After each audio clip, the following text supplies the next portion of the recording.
네, 여러분 안녕하십니까? 특별한 분 모셨는데요. 깨시연 아시죠? 깨어있는 시민연대 깨시연 TV의 이민구 대표님 모셨습니다. 어서 오십시오. 네, 안녕하세요.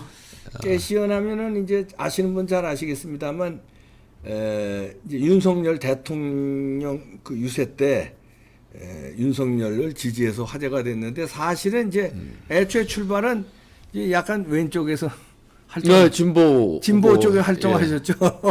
그러다가 민주당 오랜 지지자이기도 합니다. 그 민주당 오랜 지지자인데 이제 조국 사태 등을 겪으시면서 이제 돌아서신 건가요? 아니면 어떻게 되신 건가요? 진영 탈출했고요. 네, 진영 탈출. 전 이제 그동안 이제 진보라고 하는 쪽 민주당의 밑바닥을 봤기 때문에 이거는 안 되겠다. 지금 중도하니까 좋습니다. 아, 그러세요? 예. 그렇게 이제 진보 쪽, 예. 좌파 쪽에서 활동하시다가 그도 쉽지 않은데 어떻게 윤석열 지지로 이제 이렇게 그때 하면서 화제가 됐어요. 그래서 욕도 많이 먹으셨을 거예요. 지금도 먹고 있고요. 근데 이제 잘 뵙고 식사 자리도 뵙고 예. 뭐 했습니다만 이재명 때문입니다. 아, 조국 때문이 아니구나. 이재명 때문. 조국은 이제 그 이후가 조국이고요. 예. 사실은 이재명과 싸운 시간이 더 길죠. 아, 그렇습니까? 5년이 넘으니까. 아, 이거 이재명 요즘 사태 나기 전에 예, 싸우셨군요. 예. 그러니까 이재명이라는 정치인에 대해서 정치판에 있으면 안 되겠다라고 판단해서 이제 그때만 해도 진보 민주당 진영에서 이재명이라는 정치인이 있으면 안 되겠다. 있으면 망하겠다라고 예측했고 싸웠던 게 한 5년 넘고요. 지금 실제 망해가고 있습니다. 그러니까요. 예, 그리고 이제 조국 때는 한 2년 반, 2년 조금 넘었죠, 만으로. 그때는 이제 저희가 초기에 조국 관련된 뭐 전 집회를 초기부터 1회부터 끝까지 참석했었고, 근데 재판 과정을 들여다보고서는 이건 좀 아니다. 아닌 건 아니지 않습니까? 그렇죠. 예, 그래서 아닌 걸 계속 끝까지 기다라고 우기는 건 있을 수 없는 일이기 때문에. 그렇죠. 또 이제 대선에 몰입하면서 결국은 이해 못할 일이 벌어졌습니다. 이재명이라고 하는 정치인이 이쪽에 대표 주자를 뽑히는 걸 보고는 좀 참담한 기분이었고요. 대한민국을 위해서 정치판을 위해서 이재명이라는 사람과 윤석열이라는 후보를 놓고 봤을 때 저는 윤석열 후보가 절대 우위에 있다고 판단했던 사람이거든요. 그래서 그때 이제 뭐 문파를 했던 사람들이 서초에 모여서 그때 윤석열 후보도 오셨고 꽤 이슈가 됐던 행사였기도 했죠. 예. 그래서 윤석열 그때 당시 후보 시절에 그렇죠. 우리 이민구 대표하고 이제 서로 손잡고 응원하고 이런 게 뭐 뉴스에 아주 크게 났죠. 네. 예. 근데 뭐 결과적으로 뭐 저희는 이재명을 막았고 윤석열 대통령 되셨고 여전히 민주당은 망해가고 있고 그 이재명이라고 하는 정치인 을 계속 감싸고 당대표를 만들어가는 과정을 보면 지금도 참담하기 그지없습니다. 참 이게 아니 우리나라 그래도 건국 후 정당사가 꽤 됐는데 어떻게 난 이런 거는 처음 보는 것 같아요. 저도 나이가 있는데 그러시죠. 처음 봤어요. 난 이게 다들 처음 보실 아니 겁니다. 민주당 뭐 이쪽 당 다 떠나서 이렇게 막 당을 이렇게 막 이상하게 몰아가는 거는 그럼요. 지금 사법 리스크 얘기도 끊임없이 나오고 이제 시작되는 것 같은데 그럼에도 불구하고 계속 감싸고 방탄하려고 하는 민주당을 보면 저 당은 망해야 된다라고 제가 주장하는 게 망해야 다시 건전한 좌우 진보 보수가 있어야 되는 것처럼 올바른 정당을 하려면 저걸 제거하지 않으면 방법이 없다는 겁니다. 아, 망해야 새로 건전한 이제 진보 정당이 이제 전 그렇게 보고요. 그나마 국힘은 고쳤으면 되지 않겠나라는 생각은 해봤습니다. 근데 민주당은 망하고 다시 만들자 쪽이거든요. 제 스탠스고요. 지금 이제 사법 리스크 나오고 김혜경 관련돼서 기소 의견으로 송치가 되지 않습니까? 그럼에도 불구하고 여전히 당내에서 이재명 방탄 당대표 만들어가는 과정 이런 걸 보면은 지금도 이해 못하는 지점이 꽤 많습니다. 저도 진보, 진보 보수 명칭 저는 그 탈 쓰지 않습니다만 이제 편하게 쓰면 진영 전체가 무너지고 있지 않습니까? 그리고 지금 보시는 것처럼 교묘한 78,000원의 프레임. 야, 그거 진짜 낯간지러워서 야. 근데 이런 거 그쪽에서 배우셔야 됩니다. 프레임 짜는 그렇습니까? 거. 우린 그런 거 잘 몰라서 우파는 그래서 이게 망해. 나쁜 말로 하면 이제 선전선동이나 아젠다 프레임 짜는 거. 이거 사실은 78,000원을 이재명 측이 먼저 발표했고 네. 출석 요구서 온 것도 먼저 발표하지 않았습니까? 그러니까요. 예. 교묘. 그럼 지금 78,000원 얘기만 나오는 이 상황을 만들어 버렸죠. 이거 참 이건 잘한다. 이재명 입장에서 보면 잘한다고. 사실은 78,000원이 아닌 거지 않습니까? 아니죠. 예, 지금 경찰 발표는 최하 2천만 원이 넘는 걸로 나오는. 예, 120군데의 제보자 A라 제보자 이제 공익 제보자죠. A가 카드 쓴 것 아닌 것만 한 2천만 원 넘는다는 거고 그 중에 이제 이 김혜경의 직접 지시로 확인된 것만 180만 원 정도 되는 거다 이런 거고 뭐 그렇습니다. 근데 여러분 간과하시면 안 되는 게 지금도 많은 기사에 김혜경의 수행비서 배모 씨라고 나옵니다. 여러분 수행비서 이미 불법입니다. 아, 그러네. 예, 그거부터. 김혜경은 여러분 지금 소환조사 받으니까 자기는 개인이다, 일반인이다라고 하지 않습니까? 그러니까 수행비서를 우리가 세금 주는 공무원이 따라다니면 이미 불법인 거거든요. 그렇죠. 그 그러니까 직권남용이네. 예, 직권남용이고 엊그제 잘 모르셨을 텐데 김혜경이가 경기 남부경찰서에 출두할 때 찍힌 사진을 잘 보시면 아마 경기도 의회 의원 김미희라고 하는 의원의 사진이 보일 겁니다. 저희가 지금 SNS에 도는데 아직도 그 실제 세금을 받는 도의원 거기 왜 갔는지 모르겠습니다. 그 뒤에 사진 찍혀져 있거든요. 그 뭐 응원하러 갔나 아니면 수행하러 갔나? 어떤 경우라도 안 되는 안 겁니다. 되죠. 예, 왜냐면 여러분 꼭 명심하실 게 그 사람들 다 우리 세금으로 돈 받는 그렇죠. 사람들이지 않습니까? 근데 지금도 방송의 타이틀에 그대로 김혜경의 수행비서 배모 씨거든요. 이게 불법이죠. 그렇죠. 그것뿐만 아니라 이제 5억 5천만 원의 국고 손실, 뭐 여러 가지 있는데 7만 8천 원만. 참. 근데 박사님도 아시겠지만 7만 8천 원에 경찰이 사람을 소환하면 공권력 남용이고요. 그럼요. 왜냐하면 저희도 수많은 고소고발을 당해 보지만 7만 8천 원 갖고 오라가라 할 정도의 경찰은 아닙니다. 아유, 그럼요. 그러니까 이게 아주 절묘하게 소환 전날 7만 8천 원을 했더니 그걸 다 물어버렸어요. 언론도 물고. 그래요. 신문 기사 제목이 뭐 7만 8천 원 뭐 이렇게. 심지어 그 이재명 지지자들은 울며불며 7만 8천 원 내가 낼게라고 하는 댓글도 꽤 많습니다.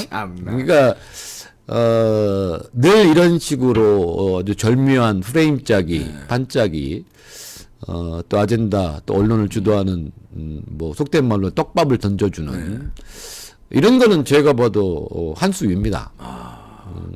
제가 선거 때 양쪽 진영 탈출하면서 봐왔는데 그건 역시 상대적으로 이쪽이 좀 모자란다. 그렇죠. 그런 프레임 씌우기 전략 이런 거는 우파가 아주 한참 모자라죠. 근데 이제 이제 그쪽 진영을 쭉 이제 뭐 지지도 하셨고 이제 탈출도 하느라고 너무 이제 그 내부를 우리보다 잘 알 거예요. 우리는 신문에 난 거 이렇게 비판하는데 직접 그쪽을 보셨으니까 이제 민주당은 망한 저는 개인적으로 저는 망해 간다고 보고요. 이제 곧 이재명은 당 대표가 되죠. 되죠. 이제. 된 이후에 요동친다. 그리고 분당 가능성도 여전히 잠복해 있고 시기가 언제냐의 문제고 탈출하는 사람들도 원래 이제 망해가는 침몰해가는 배에서는 탈출하기 마련이니까. 그렇죠. 예, 저는 그렇게 봅니다. 그래서 그런 움직임이 포착됩니까? 예, 있죠. 흐름도 있고 호남 세력, 호남 집결, 뭐 예전에 이제 안철수 그러니까 국민당 한번 그랬었죠. 예, 그런 때처럼 지금 이걸로는 도저히 안 되겠다라고 하는 흐름은 분명히 참 내재하고 돌아가고 있다. 어떻게 표출될지는 이제 지켜보는 거죠. 그래서 그런가요? 이번에 그 뭡니까 당 대표 이번에 경선 보니까 호남의 그 투표율이 굉장히 낮더라고요. 형편없죠.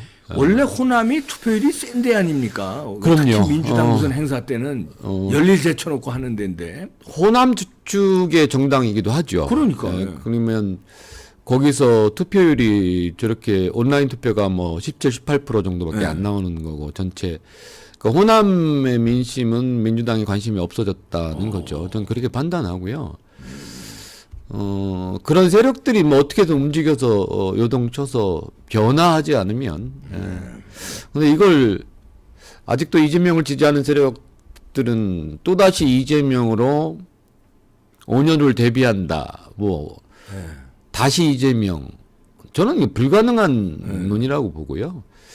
아마 이쪽 진영에서는 그래 또 이재명이면 땡큐 아닐까 싶죠. 예, 그건 또 안 될 거로 보고요. 선거를 이용해서 아니죠. 뭡니까 이기기 위해서 땡큐라고 그러면 안 되죠. 그건 이게 이제 정치공학적인 말씀 드리는 거고요. 왜냐하면 야당도 건전해야. 예. 그러니까 진보 정당으로서 그 정상적인 합리적인 진보 정당이 있어야 물론입니다. 이게 좌우 날개로 되는데 이게 완전히 양아치 집단이면은 국가를 위해서도 안 되는 거예요. 아무리 선거가 지네들이 유리하다 해더라도. 제가 지금 박사님 말씀하신 대로 양아치 집단 갖고 민낯을 봐서 도저히 안 되겠다고 사실은 탈출을 해서 근데 와서 이쪽 보니까 이쪽도 뭐 똑같아요. 이쪽도 뭐 별 차이 없던데요. 국힘당 보시면 나 진짜 저는 여기도 별 차이 없다. 그런 면에서는 중도 시민 정말 답답한 정치 상황이 진행되고 있다는 겁니다. 국힘당도 지금 하는 꼬라써니들 보니까 참 거기도 진짜 정념이가 뚝뚝 떨어져요. 예. 집권 여당으로서의 모습이 하나도 안 보이거든요. 어쩌다 이제 정권을 윤석열 후보라는 분을 모셔와서 권력을 잡은 이후에 벌어지는 행태. 저는 눈 뜨고 볼 수가 없습니다. 그러니까 깨시연 저희가 정당 대표이기도 하지만 유튜브 채널 하면서 이재명 이쪽을 한참 욕하다가 이쪽을 들여다보면 또 이쪽도 마찬가지고 도끼인 개끼냐. 맞아요. 그래서 조금 나요. 그래도 조금은. 왜냐하면 이제 이게 비리나 범법에서 그렇게 이재명처럼 그렇게 그냥 무지막지하지는 않으니까. 그런 면에서는 그건 조금 나요. 그거는. 굉장히 괴롭죠. 사실은 저한테 작두 사진도 많이 보냅니다. 손가락 자르라고. 윤석열 이직했다. 이거지. 예, 그런데 이제 전국에 욕바지를 하고 있습니다만은 그래도 개인적으로는 성공한 대통령이었으면 좋겠답니다. 왜냐하면 제가 지지했고 지지선을 공식적으로 했고 보시다시피 뭐 윤석열 이민구에서 포털에 이미지 검색하면 사진이 수백 장 올라오는 그렇죠. 상황이니까 대통령이 성공하기를 바라는 건 당연하죠. 왜냐하면 대통령이 성공하면 우리가 편하고 유권자가 편하고 힘이 편한 거죠. 국민들이 편한 거 아닙니까? 맞습니다. 먹고 살기가 일단 편하잖아요. 그래서 여전히 저는 잘 되기를 바라고 있는데 그거조차도 용납이 안 되는 세력들이 여전히 이제 이재명 스피커나 이쪽에서는 뭐 심지어 나라 팔아먹은 놈이라고 할 정도로 욕을 아주 세게 하죠. 드시는구나. 오래 사시겠네. 아유, 2, 3일 전인가요? 국회에서 민주당 당원 투표 전당대 문제 이슈됐을 때 간담회가 있어 잠깐 갔다가 사진이 찍혔습니다. 네. 박용진 윤영찬 의원하고 사진을 찍혔는데 그 사진을 캡처해서 윤석열 지지한 깨시연 제가 저기 왜 가 있느냐. 그 사진은 지금 열린공감 압수수색 당했던데 이놈들. 걔네들이 또 새날 이런 이재명 스피커에서 여전히 조리돌림하고 있죠. 배우가 뭐 이낙연이다 아니면 김은혜다 윤석열이다. 그러니까 이제 저쪽에 이재명 지지하는 세력에서는 도저히 용납하지 못하는 인간이고 인물이 저죠. 근데 저는 정반대거든요. 저는 이재명 막은 게 나라고 했다고 생각하고 그때 윤석열 대통령을 만들었기에 지금 나라가 앞으로 희망이 있다 뭐 이런 쪽이니까 생각이 너무나 정반대인데. 그러면 우리 이민구 대표는 민주당 쪽에서는 박용진이가 올라가야 정상적인데 이게 잘못됐다고 보시나요? 아닙니다. 이건 전 다른 생각이 있는 거죠. 박용진의 정치적 스탠스를 동의하는 건 아닙니다만은 박용진 또는 뭐 강병원 또 그 또래들 세대 97 그룹. 예, 밑에서 하는 게 맞다. 좀 바꾸자. 그 예전에 아주 오래전에 박사님 경험이 40대 기술원이 있었잖아요. 지금 말씀드리는 지금 뭐 이런 사람들이 50대 초반인데 애들 취급하잖아요. 그러게요. 그러니까 이런 세대로 올라오고 1세들은 좀 빠져주고 물리적 나이 교체는 말이 안 되지만 예, 위좀 갈아서 좀 새판 짜는 걸 저는 찬성하는 쪽이거든요. 그러면 이제 박용진 또는 아까 말씀 강병원이라든지 또 중간에 사퇴한 강훈식이라든지 예, 이런 정치인들한테 다음 세대를 끌어나가게 좀 바꿔야 되는 거 아니냐는 거죠. 그래 그걸 저는 이제 뭐 우파 지지자입니다만 이제 건전한 야당이 있어야 된다는 의미에서 그런 쪽에 저도 이제 지켜봤어요. 그랬는데 박용진하고 강훈식인가요? 아니 그 사람들도 단일화를 못 하더라고요. 초장서부터 단일화해서 97그룹 돌풍을 일으켰으면 모릅니다 또. 근데 주들도 강훈식이 그냥 바닥바닥 나와서 그렇게 개기고 저희는 안 될 걸로 봤고요. 안 될 걸로 봤는데 왜 그렇게 자기 정치 하느라고 그거 강훈식은 뭐 이재명 원팀이고 강훈식 와이프 김혜경과 같이 밥 먹는 사이 아닙니까? 네, 그러니까 이번에 법카 긁어서 7만 얼마에 그 자리에 있던 게 강훈식 와이프 아니에요? 그러니까 이제 이재명 당선시키기 위해서 계속 러닝메이트 했고요. 러닝메이트. 저희는 사실은 박용진이가 먼저 사퇴하기를 바랬거든요. 그건 무슨 소리입니까? 박용진이가 강훈식이를 밀어주는 아닙니다. 거. 그냥 사퇴해라. 이 판은 그냥 이재명 끝났으니까 거기 끼지 말고 박용진이가 빠지고 하면 강훈식하고 둘이 다녀야 되는데 모양 이상하게 될 뻔했고요.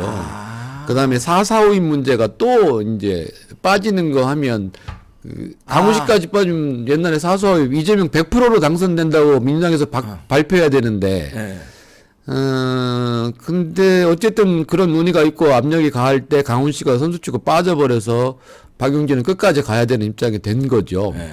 하여튼 단일화는 뭐 애초부터 없을 거라고 예측은 했습니다만 다시 처음으로 돌아가면 그런 다음 세대 정치인들이 앞으로 5년을 준비해서 좀 바뀌어야 된다는 쪽인 겁니다. 그 개개인의 정치인의 성향을 제가 찬성 지지하는 게 아니라 위에는 다 빠져줘라 이제 그런 거죠. 근데 뭐 안 빠지니까 죽어야 빠지는 것 같습니다. 그러니까. 예, 이게 정치라는 게 저희가 원하는 이런 말씀드리면 또 국힘 말씀드릴 수는 안 돼. 이쪽도 다 빠질 사람 특성 아닙니까? 국힘 얘기는 좀 이따 하시죠. 국힘 얘기는 그 따로 그것도 좀 덩어리가 많은 건데 그렇게 되면 이제 당 대표 됩니다. 뭐 이재명이가. 그러면 이제 지금 김혜경 소환했지만 법카 문제로 이재명도 걸려 있어요. 결국은 경기 도지사 시절 이게 문제니까. 그럼 그것도 조사받아야 되고 그다음에 뭐 이재명이 걸려 있는 게 피의자로 걸려 있는 게 많잖아요. 맞습니다. 그러면 대표가 이제 줄줄이 조사받아야 되고 포토라인 세워야 되는데 그다음에 어떻게 예측하십니까? 지금 피의자 전환된 게 6건, 7건 되지 않습니까? 7건, 그 중에 이제 간단한 거 법카로 잽을 맞고 지금 흔들리거든요. 근데 사실은 제가 고발했던 변호사비 대납 사건 그게 큰 거지 또. 또 성남 FC 또 이제 더 큰 대장동 이제 줄줄이 큰 게 있고요. 법카는 사실은 잽을 한 방 던졌는데 이제 빨리 이게 간단한 거기 때문에 우선 그냥 이렇게. 그거 이제 휘청휘청하고 걸리는데 아마 제가 고발했던 변호사비 대납 건도 이게 여러분 변호사비 대납 제 방송에서 여러분 설명을 드렸는데요. 여러분들 좀 착각하시는 게 쌍방울이나 오늘 그 어디 압색된 기업체 이름이 나오는데 변호사비 대납건은 여러분 굉장히 간단한 겁니다. 제가 이재명이 2억 5천만 원을 가지고 30여 명의 대한민국 최고의 변호사를 썼다는 걸 허위사실로 공직선거법상 허위사실 유포로 걸었기 때문에 그럼 공직선거법 위반이 되는 거네. 그래서 9월 9일 이전에 이것도 기소가 되고요. 쌍방울은 어떻게 시작되냐면 제가 고발장에 그러면 이거 대납이면 한 100억 좀 들어갔을 건데 이 돈이 어디 나왔을까?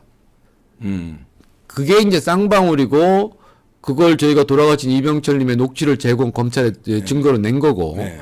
여러분 지금 쌍방울과 관련된 수사가 넓게 깊게 진행되는 건 제가 고발한 고발장 내용에 있는 내용이고 공직선거법상 허위사실 유포인 2억 5천만 원에 30명이 썼다는 기소 확정이기 때문에 그걸 건드리는 거거든요. 그건 이미 서초경찰서, 서초세무서와 수임계약들을 들여다봤기 때문에 끝나 있다라고 저는 보는 거고요. 그러면 쌍방울을 왜 건드냐? 제가 고발한 거 이후에 그럼 그렇다면 그 돈이 그렇게 갔다면 뇌물이 아니냐 하고 뇌물죄와 김영란법 고발권이 또 있습니다. 그러니까 어차피 들여다봐야 되는 사건이기 때문에 넓게 깊게 들여다보는 거고요. 걱정 안 하셔도 되는 게 그 공직선거법상 허위사실 유포인 변호사비 대납권은 빠르면 이달 기소됩니다. 근데 이거는 이제 이재명을 소환해야 되는 건이거든요. 그러니까 이건 뭐 네, 이거는 본인이 아니에요. 이건 진짜. 예, 소환될 걸로 저희는 서면 조사라도 하해서 기소가 될 건으로 보고 그다음에 아까 말씀드린 이게 뇌물이냐 김영란법이냐는 또 다른 문제로 확대 재생산되는 고발권이 있다라는 말씀이죠. 그래서 이래저래 사법 리스크가 아닙니다. 여러분 리스크는 이것도 교묘한 말장난이고요. 범죄가 있다고 의심이 되는 사람의 범죄를 수사하고 그 범죄에 따른 처벌을 하는 과정이고 정치보복 프레임도 아닙니다. 그럼요. 왜냐하면 여러분 생각해보면 지난 이재명을 도대체 언제 불러야 됩니까? 왜냐하면 1년 전부터 그 선거만 하고 다녀서 안 된다 하거든요. 민주당 대선 경선 때 확정되고 대선 또 계약 나왔다가 지금 당대표 또 나오잖아요. 계속 그러니까 언제 건들 수 맨날 뭐 한다고 안 된다는 거 아닙니까? 당대표 되면은 또 이제 안 된다고 야당 대표 탄압이라고. 맞습니다. 그래서 정치보복의 이 프레임은 이재명이 그냥 외치는 거고요. 말만 열면 거짓말이니까 범죄가 있는 사람에 대한 수사, 기소, 처벌을 하지 않으면 그럼요. 예, 이거는 새 정부의 법치 공정의 근간이 무너집니다. 그럼요. 예, 그래서 이거는 정리를 하고 가야 되고 이 정리가 진보를 새로 태어나는 과정이 될 거고요.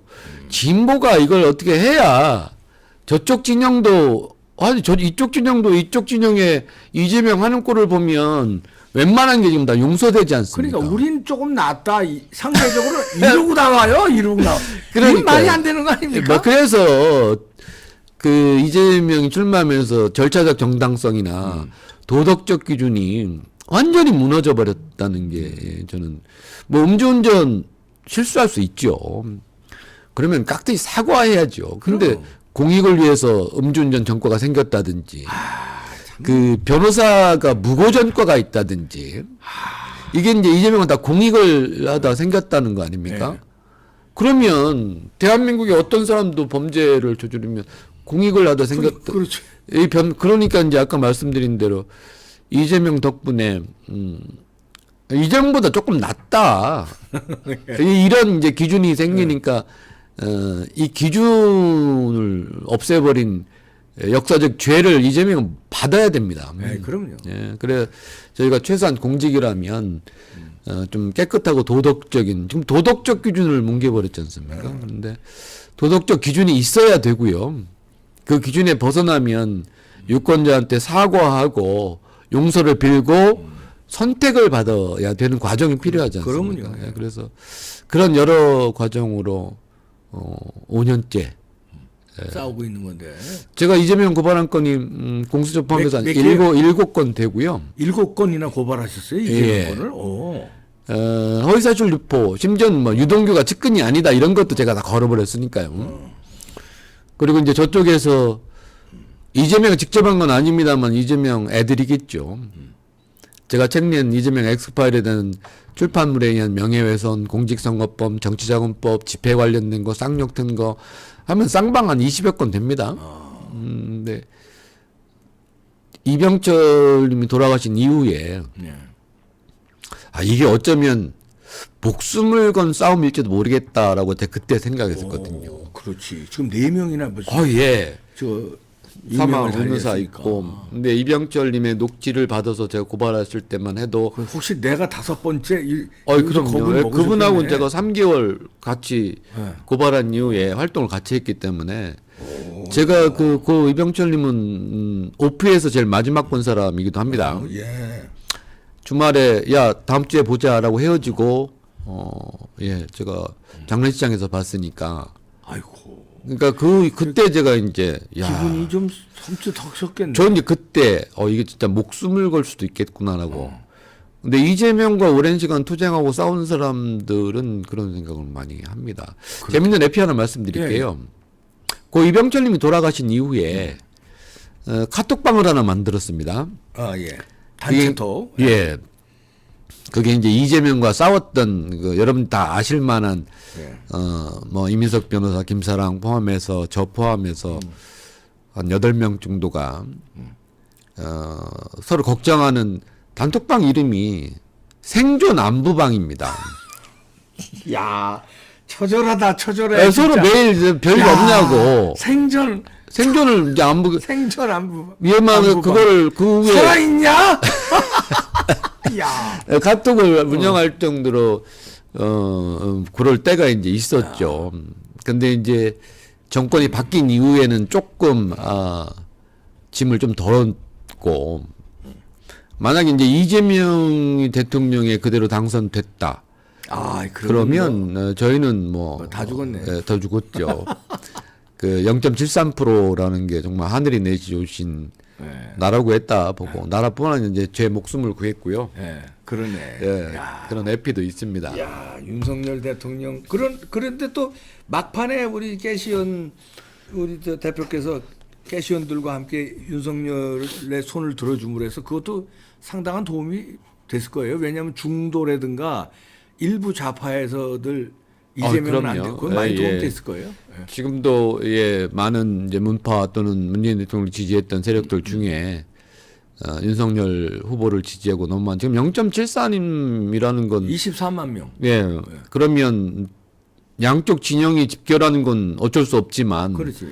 저희는 2표지 않습니까? 넘어가지 그러네. 않습니까? 이쪽이었는데 이걸 빼고 저쪽에 뿌렸어요. 이건 2표잖아요. 그러니까 저희가 0.73이면 어떻게 보면 0.37%를 움직였으면 저희가 건너갔으니까요. 0.73이 되는 거네. 그렇죠. 그러니까 양쪽이 원래 이제 맞짱을 뜨면 총 집결하잖아요. 그렇죠. 근데 가운데서 그냥 참고 가만히 있었던 게 아니라 적극적으로 저희가 이제 건너가서 네. 중도를 흔들었다고 그러네요. 저희가 자부하거든요. 그렇게 됐죠. 뭐 각종 웹자보나 이런 거에서 제가 끊임없이 중도 진영 이미 이제 딱 집결되어 있는 진영에 대해서는 영향이 없지만 중도 진영에서는 절대적으로 영향이 있었다. 그렇죠. 저는 그렇게 복귀합니다. 그럼 저희도 그렇게 평가하고 있습니다.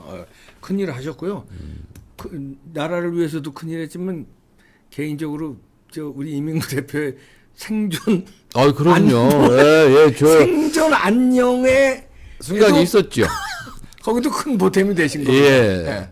잘못하면 이런데 못 나오고 그러실 뻔했어요. 여기도 열린공감처럼 여기도 압색당하고 그렇지. 그러실지 나는 모릅니다. 벌써 그러니까 야. 그래서 지금 야, 큰일 하고 날 지금 저 열린공감도 제가 명예훼손으로 지금 고발돼서 저랑 싸우고 있는 데가 열린공감이에요. 누가 고발을 한 거예요? 제가 고발했습니다. 그럼 거기서는 또 아닙니다. 막 제가 고발하고. 방송에서 저에 대한 허위사실 너무 많이 해서 고발한 상태인데 거기 압색으로는 당했다고 뉴스를 보고 사필 규정이라는 당해봐라 하는 거죠. 알겠습니다. 야, 뭐 하여튼 생존 안녕방 와 섬뜩하네요.